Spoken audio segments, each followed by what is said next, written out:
Welcome to the way of success. আজকে আমরা আলোচনা করব একটা টপিক নিয়ে, যেটা হলো universal health coverage. Universal health coverage যে টপিকটা, এটা ডেসক্রিপটিভ পেপারের জন্য খুবই দরকার। যে কোনো লেটার বলো, যে কোনো এসে বলো, বা যদি একদম তোমাদের ডেসক্রিপটিভ কোনো মডেল কোশ্চেন অ্যান্সার লিখতে হয়, তার জন্য কিন্তু এইরকম কন্টেন্ট তোমাদের দরকার পড়বে। তো চলো চলো দেখে নিই। আজকে আমাদের কোশ্চেনটা বলছে major hurdles and potential solution to achieving universal health coverage in India. কী কী সমস্যা রয়েছে এবং সলিউশন কী কী রয়েছে, যার মাধ্যমে আমরা ইউনিভার্সাল হেলথ কভারেজকে একটা মানে প্রবলেমগুলোকে সলভ করতে পারি। ঠিক আছে, তো ইন্ট্রোডাকশানে ইউনিভার্সাল হেলথ কভারেজ নিয়ে বলেছে। তো এখানে বলছে, আমি এই লাইনটা থেকে পড়ছি যাতে তোমরা বুঝতে পারো। বলছে, despite efforts such Ayushman Bharat scheme and national digital health mission, systematic issues persist necessitating innovative and collaborative solution. ঠিক আছে, মানে এই প্রকল্পগুলো তো রয়েছে, কিন্তু এই প্রকল্পগুলো থাকা সত্ত্বেও যে প্রবলেমগুলো রয়েছে, সেই প্রবলেমগুলোকে সলভ করার জন্য কিছু নেসেসিটি মানে প্রয়োজনীয় ইনোভেটিভ অ্যান্ড কোলাবোরেটিভ সলিউশন কিন্তু দরকার। ঠিক আছে, তো সেইটা নিয়ে আজকে আমাদের আলোচনা।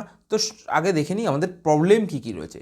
তো প্রবলেম বলতে আগে বুঝবে ইউনিভার্সাল হেলথ কভারেজের প্রবলেম কী। প্রবলেম হচ্ছে হেলথ কেয়ার ডিসপ্যারিটিস, মানে বিভিন্ন জায়গায় হেলথ কেয়ারের মানে বিভিন্ন পরিমাণে রয়েছে। যদি আমরা বলি আজকে নর্দার্ন ইন্ডিয়াতে হেলথ কভারেজের ক্ষেত্রে আমাদের হয়তো হাসপাতালের সংখ্যা কম, কিন্তু যদি সাউদার্ন ইন্ডিয়াতে বলি, কেরালা বলো, তামিলনাড়ু বলো, have advanced health care system. ঠিক আছে, কিন্তু সেই হিসাবে বিহার, উত্তরপ্রদেশের lag in expenditure and outcomes, দুটোরই কিন্তু একটা সমস্যার লক্ষ্য করা যায়। তো সেরকমই যদি আমরা বলি যে সেকেন্ড পয়েন্টটা বলছে হেলথ আউটকাম ইনইকুয়ালিটিস, সেক্ষেত্রে বলছি যে variation of indicator such as teenage pregnancy rates and fertility rates highlight regional disparities. মানে এই দুটো, এই যে টিনেজ প্রেগনেন্সি রেটস এবং ফার্টিলিটি রেটস, এই দুটো কিন্তু যে কতটা পরিমাণে হেলথ কেয়ার সিস্টেমে রিজিয়নাল মানে রিজিয়ন বেসিক ডিসপ্যারিটিস রয়েছে, সেটাকে কিন্তু আমাদেরকে চোখে আঙুল দিয়ে দেখাচ্ছে।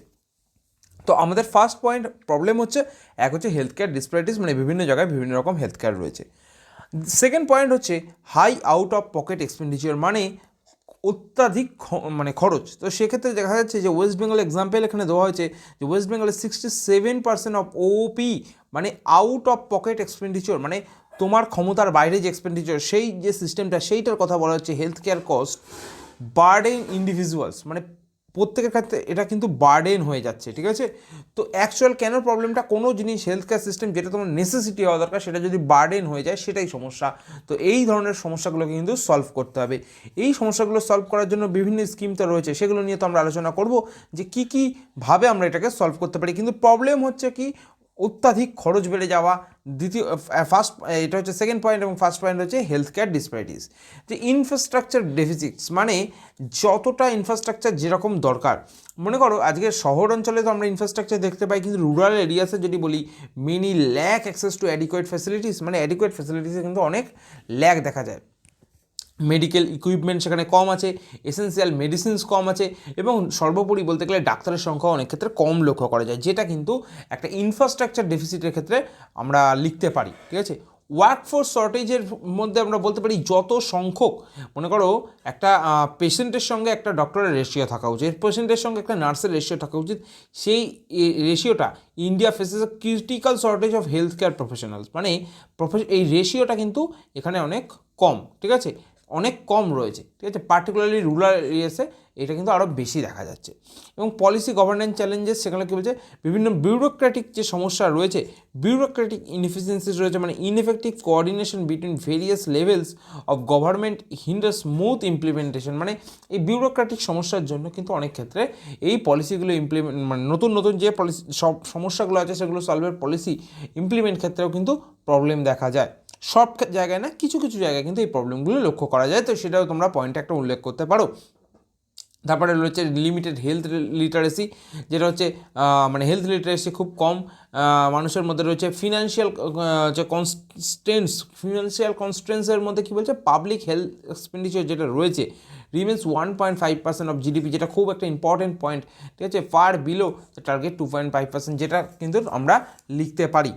তো এই 7টা পয়েন্ট এখানে আমরা আলোচনা করলাম। যে 7টা পয়েন্টে আমাদের প্রবলেম আলোচনা করছি, এক হচ্ছে রিজিওনাল ডিসপ্যারিটিস দেখা যায় ফার্স্ট পয়েন্ট। সেকেন্ড পয়েন্ট আমরা বলতে পারি যে অত্যাধিক খরচ হয়ে যায় কোনো কোনো ক্ষেত্রে, এবং থার্ড পয়েন্ট আমরা বলতে পারি যে ইনফ্রাস্ট্রাকচার ডেফিসিট, এবং তার ফোর্থ পয়েন্ট আমরা বলতে পারি যে ওয়ার্কফোর্স কম আছে এবং ফাইন্যান্সিয়াল কনস্ট্রেন্টস এবং লিমিটেড হেলথ কেয়ার লিটারেসি। এই কয়েকটা পয়েন্ট কিন্তু আমাদের এই যে হার্ডেসগুলো সেগুলোর মধ্যে কিন্তু আমরা লিখতে পারি। আচ্ছা, সলিউশন বলতে কি, দেখো কোনো জিনিসের প্রবলেম বলে দেওয়া তো খুব সহজ, যে এখানে প্রবলেম রয়েছে, কিন্তু একটা সরকার চালানো তো সহজ না। তাহলে সমাধানগুলো আমরা কীভাবে করব?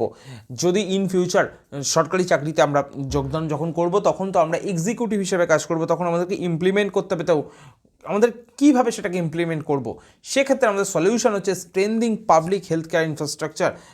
মানে বলছে পাবলিক হেলথ কেয়ার ইনফ্রাস্ট্রাকচার যেটা রয়েছে সেটাকে আমাদের স্ট্রেংথ করতে হবে, ঠিক আছে, মানে শক্তিশালী করতে হবে।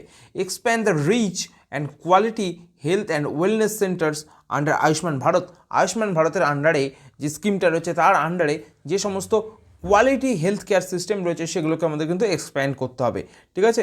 দ্বিতীয় পয়েন্ট আমরা বলছি ওয়ার্কফোর্স, ঠিক আছে, ওয়ার্কফোর্স বাড়াতে হবে, এটা হচ্ছে নর্মাল, ঠিক আছে, এটা তোমরা নর্মাল লিখে দেবে যে ওয়ার্কফোর্স বাড়াতে হবে। রিডিউসিং ফিনান্সিয়াল ব্যারিয়ার্স, এই যে আমরা বললাম ফিনান্সিয়াল কস্ট যেটা 1.5% অফ জিডিপি, তখন যেটা বললাম সেই যে ব্যারিয়ার্সটা রয়েছে সেটাকে আমাদেরকে মানে রিকভার করতে হবে। আমাদের জিডিপির মধ্যে আস্তে আস্তে আমাদের যাতে দেখতে হবে যাতে আমরা আরও বেশি পরিমাণে হেলথ কেয়ার ইনভেস্টমেন্ট করতে পারি বা হেলথ কেয়ারের মধ্যে ইনভেস্ট করতে পারি। ফোর্থ পয়েন্ট হচ্ছে পাবলিক প্রাইভেট পার্টনারশিপ আমাদেরকে আনতে হবে। পাবলিক প্রাইভেট পার্টনারশিপ আনার ফলে কিন্তু আমাদের কিন্তু আরও যে উন্নতি সেটা হেলথ কেয়ার সেক্টরে আমরা লক্ষ্য করতে পারবো।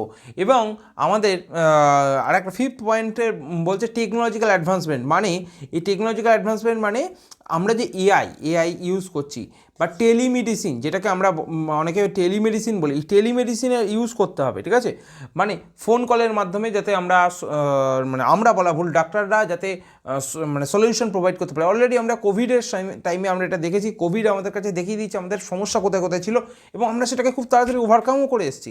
কিন্তু আরও যে সমস্যাগুলো রয়েছে, রুরাল অঞ্চলের মানুষ যারা রয়েছে তারা কোনো সমস্যার সমাধান পেতে যাতে টেলিমেডিসিনের মাধ্যমে তারা যাতে সমস্যার সমাধান করতে পারে সেদিকে কিন্তু আমাদেরকে লক্ষ্য রাখতে হবে বা সেগুলো আমরা সলিউশনে লিখতে পারি। ইনক্রিজিং পাবলিক হেলথ এক্সপেন্ডিচার, সেটা হচ্ছে যেটা বলছিলাম, এই এক্সপেন্ডিচারটা যেটা আমাদের 2.5% অফ জিডিপি রয়েছে সেটাকে আমাদেরকে টার্গেট মিট করতে হবে। এই কয়েকটা পয়েন্ট আমরা যদি লিখে দিই তাহলে কিন্তু আমাদের প্রবলেম এবং সলিউশন সব কিছু কিন্তু আমরা দিয়ে দিলাম। এরপরে তোমাদের এখানে পিপিপি লেখা আছে কীভাবে কাজ হবে, রোল অফ টেকনোলজিক্যাল অ্যাডভান্সমেন্ট কীভাবে কাজ হবে, মানে টেলিমেডিসিনের কথা বলেছে। লাস্ট আমরা কনক্লুশন দিয়েছি, কীভাবে একটা কনক্লুশন লিখবে সেটা তোমরা একবার রিড করে নেবে, জাস্ট হয়ে যাবে, ঠিক আছে। আমরা এই ভিডিওটাকে এর থেকে আর বেশি বাড়াচ্ছি না, কারণ শর্ট ভিডিওর মধ্যে দেখলে তোমাদের কিন্তু দেখতে সুবিধা হবে, বেশি সময় লাগবে না। তো আমরা কিন্তু এরকম কন্টেন্ট নিয়ে এসে থাকি। দ্য ওয়ে অফ সাকসেস চ্যানেলে ডেসক্রিপটিভ যে সমস্ত জিনিস আছে, যেগুলো WBCS বলো, ক্লার্কশিপ বলো, মিসলেনিয়াস বলো বা কোর্টের LDA বলো, সমস্ত পরীক্ষায় যেগুলো আসে সেগুলো নিয়ে আলোচনা করা হয়। আমরা রিসেন্টলি শুরু করছি MCQ সিরিজ, এই কয়েকদিনের মধ্যে থেকে আমাদের শুরু হবে। ডেসক্রিপটিভের পাশাপাশি MCQ সিরিজ নিয়ে আসবে। আমরা আগে তোমাদেরকে বলেছিলাম যে MCQ সিরিজ নিয়ে কিন্তু আমরা কোশ্চেন আলোচনা করব, তো সেটা কিন্তু আমাদের এখন সময় এসে গেছে, যে সময় ডেসক্রিপটিভের সঙ্গে MCQ প্যারালালি একটা ছাতার তলায় তোমরা পেয়ে যাবে, যেখানে MCQ হবে প্রিলিমিনারির জন্য, ডেসক্রিপটিভ হবে মেন্স পরীক্ষার জন্য। ফুল প্রিপারেশন একই ছাতার তলায় তোমরা পাবে এবং এই সমস্ত কিছুর যদি তোমরা অ্যাক্সেস করতে চাও, মানে এর থেকে এই রকম ম্যাটেরিয়াল আরও বেশি পরিমাণে তোমরা যদি অ্যাক্সেস করতে চাও, তাহলে আমাদের এই যে হোয়াটসঅ্যাপ নাম্বার দেওয়া আছে, হোয়াটসঅ্যাপ নাম্বারে তোমরা আমাদেরকে হোয়াটসঅ্যাপ করতে পারো। হোয়াটসঅ্যাপ করে আমাদের মানে যে সমস্ত পেড সার্ভিস রয়েছে সেগুলো সম্পর্কে ইনফরমেশন নিতে পারো। আমরা কাস্টমাইজ সার্ভিস প্রোভাইড করে থাকি, তো তোমাদের পছন্দ হলে তোমরা অবশ্যই তোমরা সেই সার্ভিস নিয়ে তোমাদের পরীক্ষার প্রিপারেশনকে আরও ভালো করতে পারো। তো আজকে আমরা এই অবধি শেষ করছি। নেক্সট ভিডিওতে অন্য কোনো টপিক নিয়ে আমরা আবার আলোচনা করব। তো চলো আজ এই অবধি।